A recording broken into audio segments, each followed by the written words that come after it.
Welcome to 5G study centre. Class 9 का आर्य सवाल math start कर चुके थे। Exercise 3A, 3B, 3C, 3D और 3E तक पूरी तरीका से कंप्लीट कर चुके थे। आज स्टार्ट करेंगे एक्सरसाइज 3A पे।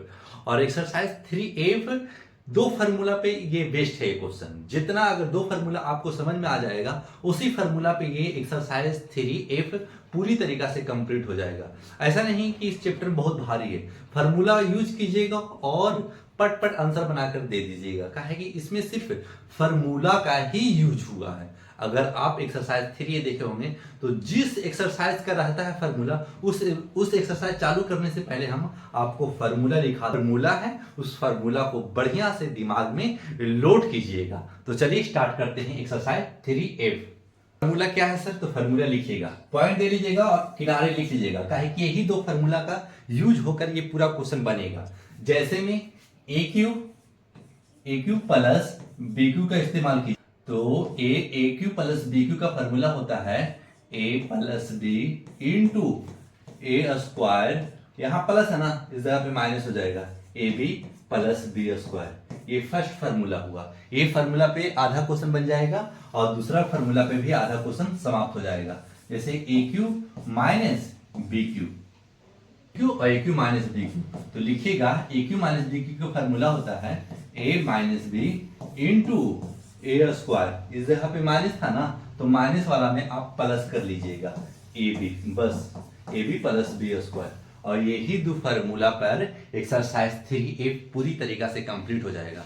38 क्वेश्चन जरूर है लेकिन ये क्वेश्चन में जान नहीं है। अगर आपको क्वेश्चन अगर आप फार्मूला दिमाग में चलेगा और उसी टाइप पे खाली पुट करते चले जाना है, यानी फार्मूला जैसे जैसे बोलेगा वैसे कन्वर्ट करते चले जाइएगा, क्वेश्चन एक भी गलत नहीं होगा। अगर क्वेश्चन आप समझ नहीं पा रहे हैं तो ये आपका प्रॉब्लम होगा। अगर एक बार अगर शुरू से देख लिए लास्ट तक तो पूरी तरीका से एक्सरसाइज 3A आपको फैक्टराइजेशन कंप्लीट समझ में आ जाएगा। तो कैसे बनाएंगे सर? देखिएगा। फर्स्ट में सर ए क्यू प्लस बी क्यू तो नहीं है, तो आपको पहले बनाना पड़ेगा। क्या बनाना पड़ेगा? सॉल्यूशन लिख देना है, सोल्व भी लिख दीजिएगा तो काम चलेगा, ठीक है ना। यानी ए क्यू प्लस बी क्यू का क्या लिख सकते हैं? 27 को क्या हम 3 का क्यूब लिख सकते हैं? हाँ सर लिख सकते हैं। अगर आपको 1 से लेकर के 10 तक अगर आपको क्यूब याद है तो क्वेश्चन आसान से बनेगा, आसान से समझ में आएगा। क्योंकि 27 आपको नहीं पता चल रहा होगा इसका क्यूब कैसे बनाया जा सकता है, नहीं इसको क्यूब हम कैसे बना सकते हैं? क्यूब बनाना पड़ेगा। ऐसा नहीं कि आपको दे देगा, जब आपको बना बनाया दे देगा तो आप तो आसानी से इसको कंज्यूम कर जाइएगा। तो कंज्यूम नहीं करना, पहले समझने की कोशिश करना है। जैसे फिर अब फार्मूला बन गया, अब फार्मूला जो बताया है उसको यूज कर लीजिए। तो क्या फार्मूला बताया? फार्मूला बताया है सर ए बी, यानी लिख देना है एक्स प्लस 3 इंटू ए स्क्वायर। ए स्क्वायर का मतलब एक्स स्क्वायर कर लीजिएगा, प्लस रहेगा ना तो माइनस का यूज कीजिएगा। ए बी, ए हमारे पास क्या है? एक्स है, ए हमारे पास x है और b हमारे पास 3 है, तो 3 लिख दीजिएगा। प्लस बी स्क्वायर, तो बी स्क्वायर क्या लिखिएगा?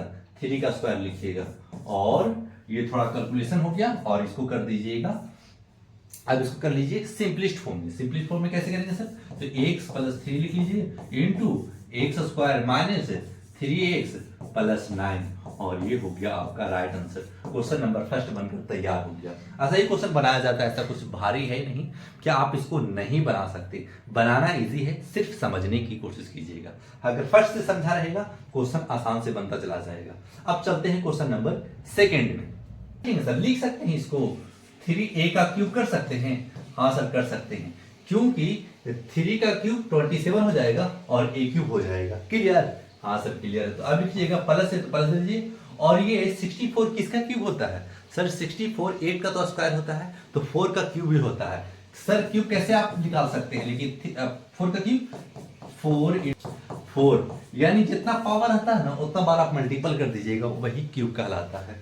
तो आप 4 लिख लिया, यानी 4 इंटू 4 इंटू 4 कीजिएगा तो 64 आ जाएगा। तो यहां लिख लीजिएगा 4b का क्यूब कर लीजिएगा। क्लियर? इतना कर लिए होंगे। अब क्या करना है? जो फार्मूला बताया है उसको, उस फार्मूला को यूज कर लीजिए। तो लिख दीजिएगा इस जगह पे 3a यानी a प्लस बी यानी 3a प्लस 4b इंटू ए स्क्वायर यानी 3a स्क्वायर।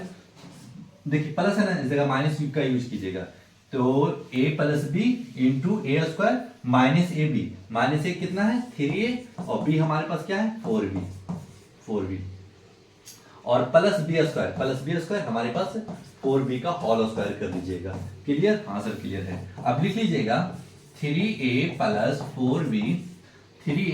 4b इंटू 3 का स्क्वायर क्या होता है? 3 का स्क्वायर हो जाता है सर 9 और a का स्क्वायर क्या होता है? a स्क्वायर कर लीजिएगा माइनस चढ़ती आई 12 हो जाएगा और a भी कर लीजिएगा प्लस 4 का स्क्वायर 16 और b का स्क्वायर b कर लीजिएगा और यही आपका राइट आंसर है। कितना जल्दी आंसर मिल जा रहा है। जल्दी नहीं है, फार्मूला का यूज कीजिएगा तो जल्दी बनेगा, फार्मूला का यूज नहीं कीजिएगा तो आप इधर उधर भटकते रहिएगा, काम इससे नहीं चलने वाला। समझना पड़ेगा तभी बनता है ये क्वेश्चन। क्वेश्चन नंबर 2 भी हो चुका था। अब चलते हैं क्वेश्चन नंबर 3 में। नंबर 3 भी आसानी से बनेगा। कैसे सर? देखिएगा, आप कन्वर्ट कर पा रहे होंगे 125 यानी 5 का क्यूब जरूर होगा, तभी तो 125 दिया है। तो आप पहले फार्मूला बनाने की कोशिश कीजिएगा, उसके बाद में फार्मूला को तोड़ दीजिएगा। 5 ए है तो ए लिखिएगा, x रहेगा तो x लिखिएगा, y रहेगा तो y लिखिएगा। अल्फाबेट जो रहेगा उसको लिखना पड़ेगा। तो लिख दिया 5a का क्यूब लिख दिया, ठीक है सर। फिर 1/8, 1 का क्यूब तो 1 होता है, लेकिन 8 किसका क्यूब होता है? 2 का क्यूब 8 होता है। तो लिख दीजिएगा 1/2 का क्यूब कर लीजिएगा, ठीक है। इतना कर लिए होंगे। फार्मूला बना लिया। जब फार्मूला बना लिया तो इसको आप तोड़ भी देंगे फार्मूला पे। तो लिख लीजिएगा इस जगह पे यानी a प्लस बी यानी 5a plus 1/2 into a square plus है ना तो माइनस दीजिएगा ab यानी 5a और b हमारे पास 1/2 है और b प्लस लिख लीजिएगा और b 1/2 का होल स्क्वायर कर लीजिएगा। यानी जो प्लस वाला फार्मूला था उसका इसमें यूज हो रहा है। अब क्या करेंगे? लिख लेंगे 5a प्लस 1/2 इंटू 5 5 जा 25, a का स्क्वायर a हो जाएगा, ठीक है ना। फिर माइनस 5a इंटू 1 करेंगे तो सर 5a होने वाला है। तो लिख लीजिएगा 5a/2 और प्लस है तो प्लस दे लीजिएगा और 1/4 कर लीजिएगा। क्यों? 1 का स्क्वायर 1 होता है और 2 का स्क्वायर 4 हो जाता है और यही हो जाता है आपका राइट आंसर भी। क्वेश्चन नंबर 3 भी हो चुका समाप्त। अब चलते हैं क्वेश्चन नंबर 4 में। हाँ, क्वेश्चन समझ में आ रहा होगा आपको, क्योंकि इसमें हम कुछ लेंदी कर नहीं रहे हैं और इसमें लेंदी करने का कोई सवाल ही नहीं पैदा होता। क्योंकि सर इसलिए नहीं होता क्योंकि इसको ऐसा टाइप जब दिया रहे तो उसको फार्मूला बना लीजिए और जो फार्मूला लिखा है उस पर सिर्फ पुट कर दीजिए यानी कन्वर्ट कर दीजिए। कन्वर्ट कर दीजिएगा, आपका राइट आंसर मिल जाएगा। अब चलते हैं क्वेश्चन नंबर 4 में। जो फार्मूला बनाए हैं उसकी फार्मूला को खाली तोड़ते जाइए ना। सोल्व नहीं रहेगा तो सोल्व लिखना पड़ेगा, ठीक है ना। काहे कि टाइपिंग थोड़ा मिस्टेक हो सकता है तो आपको सोल्व लिखना पड़ेगा। फिर लिख करके चलना स्टार्ट कीजिएगा। क्या 216 किसी का क्यूब बनता है? हाँ, 6 का क्यूब बनता है। तो 6 यानी 1 से लेकर 10 तक अगर क्यूब आपको याद है तो आपको माइंड कन्वर्ट करने के लिए खुद बता देगा कि अच्छा इतना का क्यूब होता है। तो x रहेगा। आपको सर आपको तो पता चल जा रहा है, हमको नहीं पता चलेगा। आपको भी पता चलेगा, बशर्ते आप एक बार बना रहे हैं दूसरा बार बनाइएगा तो दिमाग में कन्वर्ट होने लगेगा कैलकुलेशन। फिर लिख लीजिएगा प्लस 1/5 का क्यूब कर लीजिएगा। क्लियर? हाँ सर क्लियर है। अब इस फार्मूला को तोड़ने की कोशिश कीजिएगा। फार्मूला बना लिया और फार्मूला को आप कन्वर्ट कर दीजिए। कन्वर्ट कीजिएगा तो क्या मिलेगा सर? मिलेगा 6x plus 1/5 6x plus 1/5 into a square यानी 6 का स्क्वायर कर लीजिएगा माइनस प्लस है ना तो माइनस कर लीजिएगा ab यानी 6x और b हमारे पास 1/5 है प्लस b स्क्वायर क्या है? 1/5 का स्क्वायर कर लीजिएगा। बस अब कन्वर्ट कर दिया, तोड़ दिया फार्मूला पे। अब जब फार्मूला पे तोड़ दिया है तो आप इसको सिंपलिस्ट फॉर्म में कर लेंगे। तो लिख लीजिएगा 6x प्लस 1/5 इंटू इसको 6 जा 36